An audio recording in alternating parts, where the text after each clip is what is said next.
What's up, everybody? I am back with another 2-box half-dollar hunt, and in this one I got the double row boxes. So my pickup bank apparently changed carriers, and they said that they no longer work with the old carrier now, and they got the new double row style.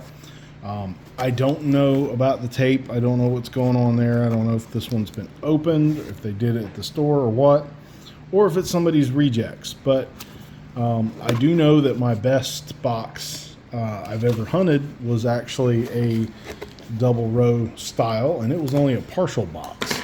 So I figured I would hunt this one, and it is circulated, so that's a good start. I probably won't be checking enders because I don't ever remember to do that usually. But yeah, got a two double row boxes, and I will go ahead and get into these, and I'll let you know what I find. Apologies for the vacuum cleaner in the background, but we did get our first two finds in rolls number 4 and 5, a 2015 Philly NIFC and a 2019 on a Denver. I don't believe I need either one of these, but I will hold on to them, and I'll let you know how many I find at the end of the wrap up. And I'm going to be scoping after 5 rolls instead of my usual 10, just because of the way the box is set up. It makes it a little bit easier this way. So 2 NIFCs, and I will go ahead and scope these and see if we had anything in those first 5 rolls. I'll bring you in on the next find. Made it to the halfway point of the box, and we're going to have another NIFC, a 2019 out of Philadelphia. This was in roll 19, I believe. Roll number 24, however, is going to give a satin strike NIFC, a 2008 out of Denver. Really nice. I've been finding a few of these recently, but got a satin strike if I don't knock the surface quality off. And it had a pretty decent little toner, 1996 out of Philly. You see a little bit of a rainbow crescent down there at the bottom, and the reverse is pretty much blast white. So maybe this one was a roll ender at some point, but overall nice tone. Not the prettiest coin, but still something to hold on to. And we've got another half of the box. So I'll go ahead and start getting into these, and I will bring you in on the first find or at the end of this first box for a quick wrap up. Just finished roll number 44, and we had another NIFC a little bit earlier in the box, a 2011 out of Denver that unfortunately has the Ring of Death, but I'm bringing you in for this 1974 with a little strike through. So throw that under the scope. It's down there in the date, right there, and it's a little hard to see at that angle, but see that strike through. It goes through the 7 there.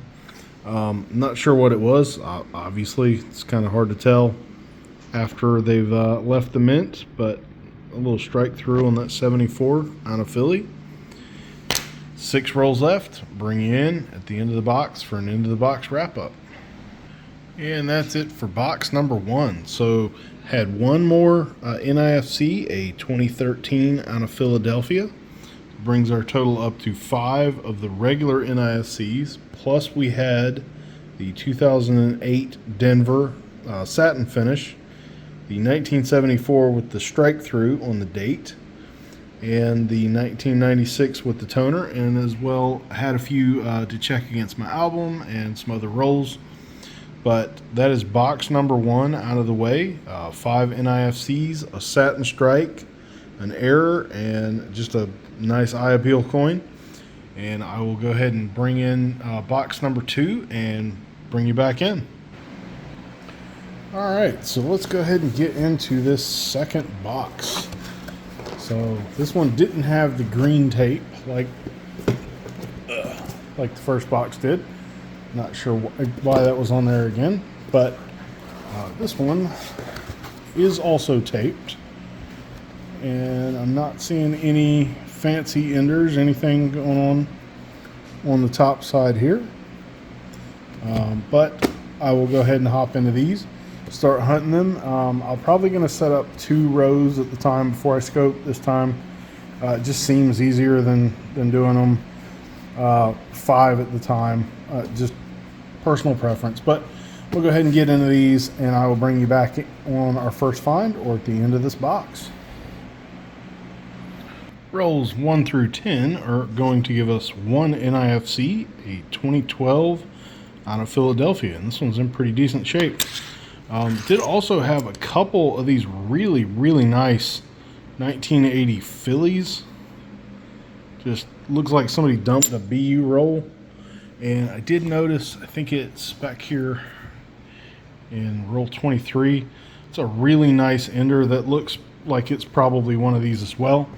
So I think somebody busted open a 1980 filly roll of Kennedys and dumped them. I will let you know when I get to that one if that is another one or if I find any more in these next 10 rolls. Roll 29 of the box gave us an interesting find.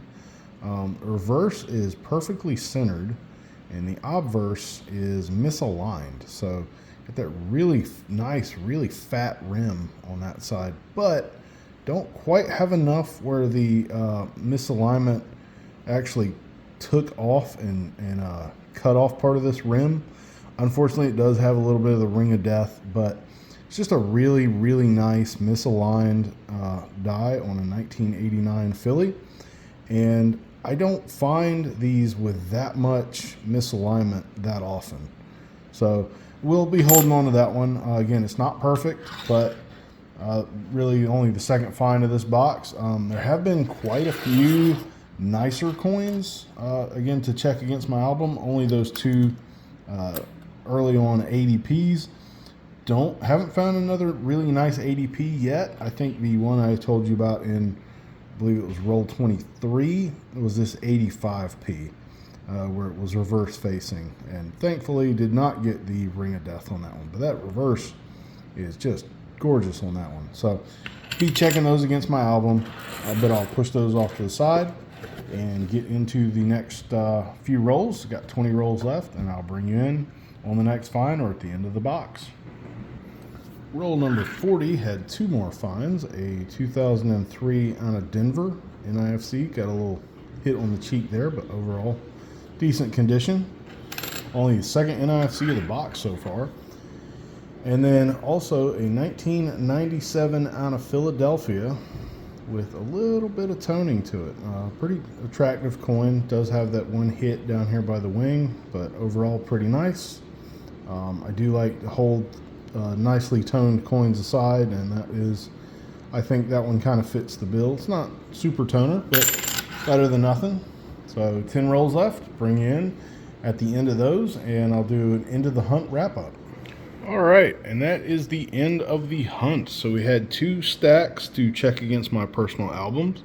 I had pretty good haul of NIFCs, a 2003 Denver, an 11 Denver I will not be keeping because it has a ring of death, a 12 Philly, 13 Philly, 14 Philly, 15 Philly, and a 2019 out of Denver. Also had the 2008 Denver Satin Strike. I recently found a few of these and found one more. I don't believe I have that one on my Satin Strike page. Had 2 toners, so the 96 Philly, you see down there a little bit of crescent on the bottom by the date. And this one is a 97 Philly. Again, a little bit of crescent up there on the reverse. Had the 74 Philly with the strike through right at the date there. The 89 with the misaligned obverse die. Unfortunately, it does have a little bit of ring of death. And then this 1996 Philadelphia, and I don't know if you can see it, but it's got a really nice die crack on the bottom of the bust. So it goes all the way into the rim. It's kind of hard to see. There you go. So kind of got to have a little shadow on it. It goes all the way to the rim, all the way on the bust. Not quite a pre-cud because it's not coming out the back of the bust there, but very, very large, long die crack, very well formed. So overall, A little bit of famine on this one. Hopefully the next set of boxes have some feast there, but I like the satin stripe. Got some pretty good mint errors there, and then a couple toners. So better than no boxes, which is what I have this week, the week that this video will come out. But I posted my 1,000 subscriber giveaway video on this Sunday. So if you have not seen that, please go check it out. And if you enjoy this, please consider giving it a thumbs up. And if you'd like to see more, please consider subscribing. Thanks for watching.